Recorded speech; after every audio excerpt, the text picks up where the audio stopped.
எல்லாருக்கும் வணக்கங்க. இன்றைக்கி வந்து பார்த்தீங்கன்னா கௌதம் அவர்களுடைய டைரக்ஷனில் வெளிவந்திருக்கக்கூடிய கிங்டம் படத்தினுடைய ரிவ்யூ தான் வந்து பார்க்க போகிறோம். ஸோ நம்ம ரிவ்யூ போகிறதுக்கு முன்னாடி நம்ம சேனலை சப்ஸ்கிரைப் பண்ணாங்க, சப்ஸ்கிரைப் பண்ணிக்கிங்க. நம்ம சேனல் பெரிய சேனல்லாம் கிடையாதுங்க, இப்போ தான் வந்து ஸ்டார்ட் பண்ணி ஸ்மால் சேனல் தான். ஸோ முடிஞ்ச அளவுக்கு உங்களுடைய ஆதரவு கொடுத்தா தான் வந்து நம்ம சேனல் வந்து மென்மேலும் வளரும். ஸோ நம்ம ரிவ்யூக்கு வந்து இப்போ வந்து போகலாம். ஸோ இந்த கிங்டம் படத்தினுடைய உண்மையான ஸ்டோரி என்ன அப்படின்னு வந்து பார்த்தீங்கன்னா, விஜய் தேவரகொண்டா அவர்கள் வந்து பார்த்தீங்கன்னா ஒரு இன்னசென்ட் ஒரு கான்ஸ்டபிளாக வந்து இருக்கார். திடீர்னு அவர் வந்து கூப்பிட்டு, இந்தப்பா நீ வந்து இனிமேல் ஸ்பை ஏஜென்ட், இங்கே வந்து இந்த கடத்தல் இந்த மாதிரி வேலையெல்லாம் வந்து நடந்துட்டு இருக்கு ஸோ அந்த சிண்டிகேட்டில். ஸோ நீ போய் அங்கே வந்து இருந்து அங்கே ஒரு ஆளை வந்து நீ சந்திக்க வேண்டியிருக்கு. இருந்து அவன் கூட இருந்து எல்லா விஷயங்களையுமே வந்து பார்த்துட்டு யார் என்னன்னு வந்து டீல் பண்ணிக்கோ, அங்கே நடக்கிறதெல்லாம் என்ன அப்படின்றத எங்களுக்கு வந்து தகவல் தெரியணும் அப்படின்ற மாதிரியான ஒரு ஸ்பை, அந்த கடத்தல் சம்மந்தமாக என்ன நடக்குது அப்படின்ற மாதிரி கண்டுபிடிக்கிறதுக்காக வந்து ஒரு ஸ்பையாக வந்து விஜய் தேவரகொண்டா வந்து அனுப்பப்படுறாரு. ஆக்சுவலாக வந்து பார்த்தீங்கன்னா அவருக்கு 18 வருஷத்துக்கு முன்னாடியே வந்து அவனுடைய அண்ணன் வந்து மிஸ் ஆகிருப்பாப்புல. ஸோ அவரையுமே வந்து காணாம் அப்படின்ற மாதிரி மைண்ட்லேயே வந்து அவர் வந்து போயிட்டு இருப்பாப்புல. ஸோ அங்கே போய் பார்த்தா அவர் யாரை பார்க்க போனாரோ அவர் தான் வந்து அந்த அவங்க அண்ணனாவே இருப்பாப்புல. ஸோ எதுக்காக வந்து இவர் வந்து அங்கே போனார், சிண்டிகேட்னா என்ன, அவங்க எதுக்காக அந்த கடத்தெல்லாம் நடந்துட்டு இருக்கு அப்படின்றதான் வந்து இந்த படத்தினுடைய ஒரு ஒன்லைனர் ஸ்டோரி. ஆக்சுவலாக வந்து இந்த படம் வந்து பார்த்தீங்கன்னா ரொம்பவுமே வந்து ஒரு எதிர்பார்ப்பில் வந்து வந்துச்சுங்க கிங்டம் படம். ஏன் அப்படி சொல்கிறேன்னு பார்த்தீங்கன்னா, இந்த டேரக்டர் கௌதம் இருக்கார்ல, இவர் வந்து பார்த்தீங்கன்னா ஜெர்சின்ற படம் வந்து எடுத்திருக்காரு. ஸோ எல்லா கிரிக்கெட் ஃபேன்ஸுக்குமே தெரியும் அந்த ஜெர்சி படம் வந்து எவ்வளோ வந்து ஹார்ட் டு க்ளோஸாக வந்து எல்லாத்துக்கும் இருக்கும் அப்படின்னு. ஸோ அப்படிப்பட்ட ஒருத்தர் வந்து விஜய் தேவரகொண்டா கூட சேர்ந்து வந்து ஒரு படம் பண்ண போகிறாரு அப்படின்னோடனே வந்து ஒரு ஹைப் வந்து அதிகமாச்சு. ஸோ அந்த ஹைப்போட இந்த படம் வந்து மேட்ச் ஆச்சா அப்படின்றதான் வந்து இப்போ வந்து பார்த்துடலாம். அந்த படத்தினுடைய பாசிட்டிவ்லாம் என்ன, நெகட்டிவ்லாம் என்ன அப்படின்றத வந்து இப்போ நான் சொல்லிடுறேன். படத்தினுடைய மிகப்பெரிய பாசிட்டிவ் என்னன்னு பார்த்தீங்கன்னா, விஜய் தேவரகொண்டா அவர்கள் தான். ஆக்சுவலாக வந்து ஒரு இன்னசென்ட்டான ஒரு போலீஸ் திடீர்னு வந்து பார்த்தீங்கன்னா ஒரு ரகடான ஆள், ஒரு ரொமான்டிக் சீன் எல்லாத்துலேயுமே வந்து ஆள் பட்டையை கிளப்பியிருக்காப்புல. ஆக்சுவலாக வந்து அவர் ரொமான்டிக் பாயாவே வந்து நிறைய பேர் வந்து பார்த்துருப்பாங்க. அந்த இதை டோட்டலாக வந்து மாற்றி உயிரை கொடுத்து நடிச்சிருக்காப்புல இந்த படத்தில். ஒரு 3 ஆக்டிங் வெரைட்டியை வந்து இந்த படத்தில் வந்து காமிச்சிருப்பாரு. ஸோ நீங்கள் போய் லைவாக பாருங்கள், படம் பார்த்தா தெரியும் அவருடைய உழைப்பு வந்து அந்த அளவுக்கு வந்து இந்த படத்தில் வந்து போட்டிருக்காரு உண்மையிலேயே. ஸோ அதுக்கு அடுத்தபடி அந்த படத்தில் மிகப்பெரிய பலம் என்ன அப்படின்னு வந்து பார்த்தீங்கன்னா நம்ம அனிருத்து தான்.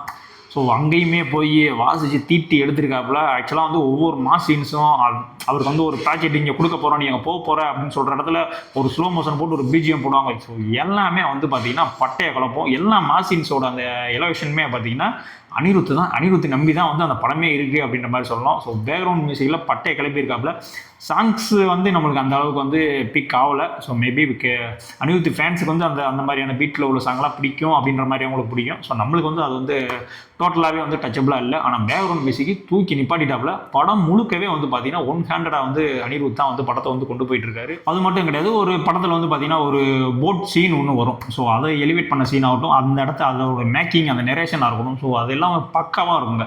ஸோ நீங்கள் ஃபர்ஸ்ட் ஹாப் ஃபுல்லாகவே வந்து ஒரு எங்கேஜிங்காக ஒரு டீசெண்டான ஒரு ஃபர்ஸ்ட் ஹாப்புங்க, ஓகேவா? ஒரு டீசெண்டான ஒரு ஓகே. இதுக்கு முன்னாடி வந்து லைகர் படத்தெல்லாம் பார்த்தீங்கன்னா சும்மா செவுத்துலேயே முட்டிடிச்சு திருவிங்க. ஸோ அந்த மாதிரி இருக்கும். ஸோ அதெல்லாம் வந்து டோட்டலாக கிடையாது. இது வந்து ஒரு புது விஜய் தேவரகொண்டா, நான் வந்து இப்போ தான் ஃப்ரெஷ்ஷாக வந்து நடிக்க வந்திருக்கேன் அப்படின்ற மாதிரியான ஒரு இன்ட்ரோ மாதிரி கொடுத்துட்டு, ஸோ ஒரு அருமையான ஒரு ஃபர்ஸ்ட் ஹாப் வந்து டீசெண்டாக வந்து கொடுத்துருக்காங்க. படத்தில் நிறைய இடத்துல வந்து எமோஷனல் சீன்ஸுமே வந்து கொஞ்சம் டெப்த்தாக தான் இருந்துச்சு. ஸோ அவங்களுடைய அண்ணனை வந்து அவர் இந்த சத்யதேவன் நடிச்சிருக்காருல, ஸோ அண்ணனை மீட் பண்ணக்கூடிய சீன், அவங்க பேசக்கூடிய சீன் எல்லாமே வந்து பார்த்தீங்கன்னா எமோஷனலாக ஒரு பிரதர்ஸ் 2 பேத்துக்கு இருக்கக்கூடிய அந்த கெமிஸ்ட்ரி வந்து நல்லாவே வந்து ஒர்க் அவுட் ஆயிடுச்சு தான் சொல்லலாம். எனக்கு தெரிஞ்சு விஜய் தேவரகொண்டாவை காட்டிலும் சத்யதேவ் அவருடைய கேரக்டர் வந்து ரொம்பவுமே நல்லாவே வந்து நெரேட் பண்ணியிருந்தாங்க. அவர் நல்லாவுமே வந்து நடிச்சிருந்தாரு அப்படின்றது தான் வந்து உண்மை அந்த இடத்துல. இப்படி விஜய் தேவரகொண்டா ஆக்டிங்கு, அனிருத்தரோட மியூசிக்கு, ஃபர்ஸ்ட் ஹாஃப் உடைய மூவிங்கு எல்லாம் ஓகே. இன்ட்ரோ பிளாக்ல வந்து ஒரு சின்ன ஒரு ட்விஸ்டோட வச்சு வந்து இன்ட்ரோ பிளாக் நிப்பாட்டுவாங்க.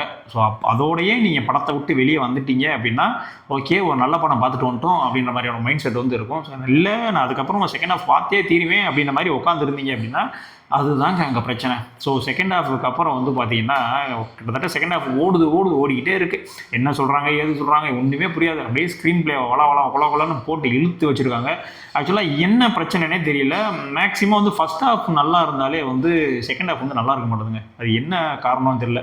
ஆக்சுவலாக நம்ம ஃபஸ்ட் ஹாஃப் செகண்ட் ஹாஃப் பிரிக்கிறது தப்பு. முழு படமாக தான் சொல்லணும் நல்லா இருக்கா நல்லா இல்லைன்னு. ஆக்சுவலாக அந்த மாதிரி பிரிக்கிற மாதிரி ஆகுது. ஏன்னா ஒரு இன்ட்ரோலுக்கு அப்புறம் வந்து பார்த்தீங்கன்னா என்ன ஃபஸ்ட் ஹாஃபில் ஒரு படம் காமிச்சா செகண்ட் ஹாஃப் வந்து அது இதுன்னு என்னென்னமோ போட்டு, இல்லை படம் முடியும் போது வந்து பார்ட் 2 லீடிங்லாம் வந்து கொடுத்துரு, பார்ட் 2 வரப்போகுது அப்படின்லாம் கொடுத்துருப்பாங்க. இது என்ன ஒரு கரண்ட் ட்ரெண்டிங்கில் இருக்கா அந்த மாதிரி விஷயங்கள் அப்படின்ற மாதிரி எனக்கு தெரியல. எந்த படம் வந்தாலும் அதன் முக்கியமாக வந்து பார்த்தீங்கன்னா எந்த படம்லாம் வந்து மொக்கையாக இருக்கும் அந்த படத்தை ஃபுல்லாக எண்டிங்கில் போடும்போது பார்ட் 2 அப்படின்ற மாதிரி வந்து போட்டு விட்றாங்க. லாஸ்ட்டாக கங்குவா பார்த்தேன், அதுலேயும் எப்படி தான் போட்டானுங்க. இந்த பவன் கல்யாண் படம் பார்த்தேன், அதுலேயும் எப்படி தான் போட்டாங்க. இது எதுக்கு போடுறானுங்கன்னு தெரியல.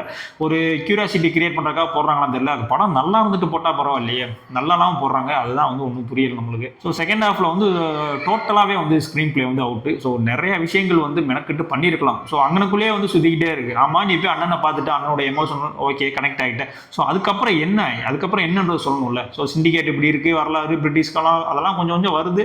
ஸோ எனக்கு தெரிஞ்சு வந்து பார்த்தீங்கன்னா ஒரு ரெட்ரோ படம் இப்போ நீங்கள் ரீசெண்டாக பார்த்துருப்பீங்களா. ஸோ ரெட்ரோ படத்தையும் ஒரு சைடு வச்சுக்கோங்க, ஒரு கேஜிஎஃப்பையும் வச்சுக்கோங்க.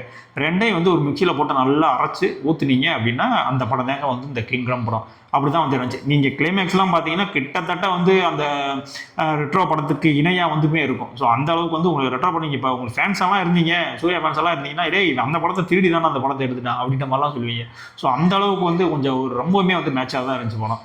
எனக்கு என்னன்னா ஜெர்சி எடுத்த ஒரு டேரக்டர்கிட்ட இருந்து இப்படி ஒரு செகண்ட் ஹாஃப் அப்படின்ற மாதிரியான விஷயம் மட்டும் என்னால் ஏற்றுக்க முடியல. ஆக்சுவலாக விஜய் தேவர்கொண்டா நல்லா தான் நடிச்சுக்கிறேன், அதெல்லாம் வந்து எந்த இதுலையும் குறை சொல்ல. நீ விஜய் தேவர்கொண்டா ஃபேன்ஸாக இருந்தீங்க அப்படின்னா கண்டிப்பாகவே இந்த படம் பிடிக்கும் உங்களுக்கு. ஏன்னா அந்த அளவுக்கு வந்து சும்மா அவர் பிஜிஎம் போட்டு அங்கிட்டுலாம் நடக்கல, நல்லா உழைச்சிருக்காப்புல, உயிரை கொடுத்து நடிச்சிருக்காப்புல, அதெல்லாம் ஓகே தான். இருந்தாலும் செகண்ட் ஹாஃப் இந்த ஸ்க்ரீன் பிளே டோட்டலாக சொதப்பினால வந்து அவருடைய ஆக்டிங்கே வந்து அந்த இடத்துல எடுபடாமல் போயிடுது. ஏன்னா கதையில் ஒன்றுமே இல்லாதப்ப நீ போய் நடிச்சு என்னதான் பண்ண போகிற, கதையே இங்கே ஒன்றும் இல்லையா. செகண்ட் ஹாஃப் அப்புறம் ஃபுல்லாக தூங்கிட்டு இருக்காங்க தேட்டரில். ஸோ அப்போ என்ன பண்ண முடியும். ஸோ அந்த மாதிரியான ஒரு சுச்சுவேஷன் தான் இருக்குது. ரொம்பவுமே ஸ்லோ நரேஷனுங்க செகண்ட் ஹாஃப். நீங்கள் இப்போ நான் சொல்கிறது கூட உங்களுக்கு அப்படி தெரியலாம். ஒருவேளை நீ விஜய் தேவர்கொண்டா ஃபேன்ஸாக இருந்தீங்கன்னா ஓகே, எனக்கு இதெல்லாம் தேவையில்லை, நான் அவரை மட்டும் பார்த்தாலே போதும், அவர் ஆக்டிங் இருந்தால் போதும் அப்படின்னு நினைக்கிறவனுக்கு மட்டும் இந்த படம் கண்டிப்பாக பிடிக்கும். நீங்கள் ட்ரெய்லர் அது இதுன்னு பார்த்து ரொம்ப எதிர்பார்ப்போடு அந்த படத்துக்கு போகாதீங்க. ஒரு நார்மல் எக்ஸ்பெக்டேஷனோட ஒரு நார்மல் படம் பார்க்கணும் அப்படின்னு நினச்சி போனீங்க அப்படின்னா ஓகே, இது வந்து ஒரு ஓகே படம் அப்படின்ற மாதிரி ஒரு மைண்ட் செட் வந்து உங்களுக்கு கொடுக்கும். ஸோ மொத்தத்தில் அந்த படம் பார்க்கலாமா வேணாமா அப்படின்னு நினச்சிங்கன்னா, நான் ஆரம்பத்தில் சொன்னது தான். படத்தில் வந்து அவர் போலீஸாக இருக்கார், ஸ்பையாக போகிறாரு, அண்ணனை பார்க்குறாரு, திரும்ப அந்த சிண்டிகேட்னா என்ன அப்படின்னு மாதிரி ஒரு ஹிஸ்ட்ரி போகுது. இதுக்கப்புறம் ஏதாவது நடந்துச்சா அப்படின்னா அதுக்கப்புறம் எதுவுமே நடக்கல. அதுக்குள்ளேயே வந்து சுற்றி தான் வந்து படம் வரும். ஓகே, நீங்கள் விஜய் தேவர்கொண்டா ஃபேன்ஸாக இருந்தீங்க அப்படின்னா கண்டிப்பாக அந்த படத்தை போய் நீங்கள் வந்து வாட்ச் பண்ணுங்கள். மற்ற ஜென்ரல் ஆடியன்ஸுக்கு இந்த படம் ஓகேவா அப்படின்னு கேட்டால் என்னை பொறுத்த வரைக்கும் நாட் ஓகே அப்படின்ற மாதிரி தான் சொல்லுவேன். இருந்தாலும் ஒன் டைம் வாட்ச் அப்படி தான், ஓரளவு பார்க்கலாம், போர் அடிச்சா ஓரளவு பார்க்கக்கூடிய அளவுக்கு உள்ள ஒரு படம் தான். ஆனால் ரொம்ப எக்ஸ்பெக்டேஷனோடலாம் போய் நின்னீங்க அப்படின்னா கண்டிப்பாக அந்த படம் வந்து உங்களுக்கு ஃபுல்ஃபில் பண்ணாது. ஸோ ஓகே, இந்த ரிவ்யூ உங்களுக்கு பிடிச்சிருச்சு அப்படின்னா ஃப்ரெண்ட்ஸ் எல்லாருக்கும் ஷேர் பண்ணுங்கள். முடிஞ்ச அளவுக்கு நம்ம சேனலை வந்து சப்ஸ்கிரைப் பண்ணுங்கள். இதே மாதிரியான அடுத்த ஒரு வீடியோவில் வந்து உங்களுக்கு சந்திக்கிறேன். பை.